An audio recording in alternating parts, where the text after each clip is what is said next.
Magandang morning! Mas natutuloy talaga ang gala pag hindi pinaplano.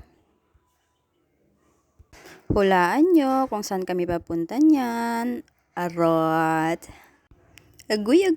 Pupunta lang naman kami kay ate. Ate na maganda at mabait. Charing! Baka bigyan tayo ng pera niyan. Ewan ko ba kung saan na kami banda niyan. Basta papunta kami ng Masinloc, Zambales. Sabi kasi ni mama, i-surprise daw namin yung ate naming mayaman. Mayaman sa pagmamahal. O ate, ang dami ko nang sinabing magaganda. Baka naman kahit 5 milyon lang.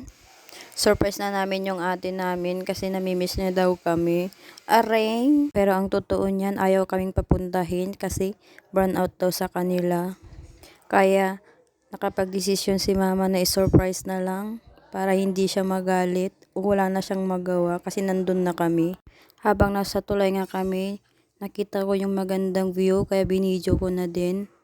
Tignan nyo guys, hindi ko alam kung dagat yan or ilog, tas may mga bundok sa gilid niya.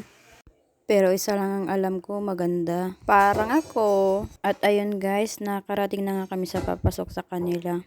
At mukhang malapit na nga din kami sa kanila guys. And then, tiran! Kusina agad kasi gutom na yung mga bagong dating guys. Ayan, magluluto na muna tayo ng sopas.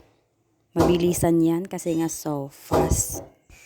Nay, nagkatawa kayo Bilbilina na dyan makaroni dito at tamabisinan. Siyempre magsiset up yan ng camera. Ibibideo natin yung sa ating sariling naghihiwa. Kunyari masipag tayo dyan guys. Masipag saan ate? Magchismis. At ayan na nga pumunta sa camera ang aking pamangkin. At kinuha ng aking mama. Gutom na kami dyan guys. Kaya binibilisan ko na lalo. Repolyo lang naman at carrots yan. Pero bakit ang tagal?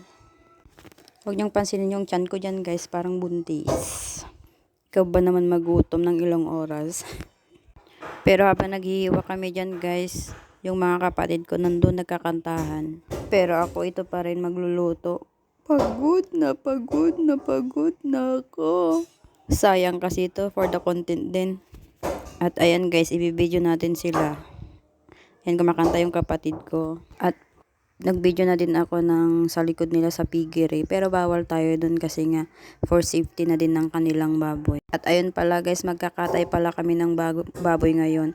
Ay hindi pala kami yung mga boys na tayo doon sa kanila guys, bibisitahin natin sila. Pero may nakita tayong nagchichismisan. Ayan guys, maputik yung daan dyan kaya hinay-hinay lang. Ayan, tingnan nyo naman guys, nagkakatay na sila. Kayo din ba guys nagkakatay? Taga-aral na Mr. Kuntan na parte ka no. Tatay na parte, datoy man yung baboy yan, anyamot natin. I-video natin sila.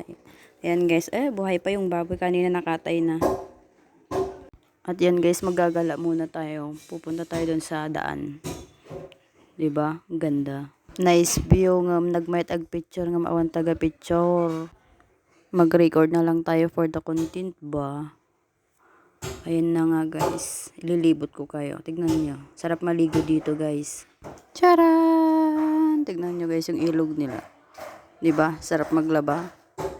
Ito pala yung daanan nila guys papunta doon sa bahay nila ate ko. Ito naman guys yung hagdan nila papunta dyan sa bahay nila. Ayan.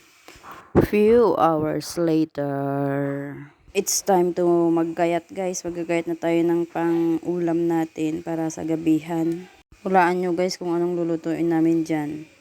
Magluluto pala kami dyan guys ng dinuguan. Tsaka igado. Diba ang sarap? Tara, kayo dito. Makikikain tayo sa ate ko. Punsyano, pamilya Punsyano, no panangan si kami alisto. Uy, hindi naman kasi kami nagluto niyan. Kami pala ng hipag ko nagluto niyan guys. Sa kanya yung igado, tas saging yung dinuguan. At ginagayat naman ni mama guys yung pangbupis dyan. At ayan na nga yung finished product. Ayan ang dinuguan guys, tas igado. Yan, tagal mag-flex ng igado guys. Natatakam din ba kayo? Sarap niyan guys, igado, tapos ayan, bupis. Kunti na lang kasi masyadong maraming nakain namin guys. Yan kasi inulam namin kagabi guys. Pinapakba naman ng ate ko. Maraming salamat ate. At ayun na guys, pauwi na kami. Thank you for watching.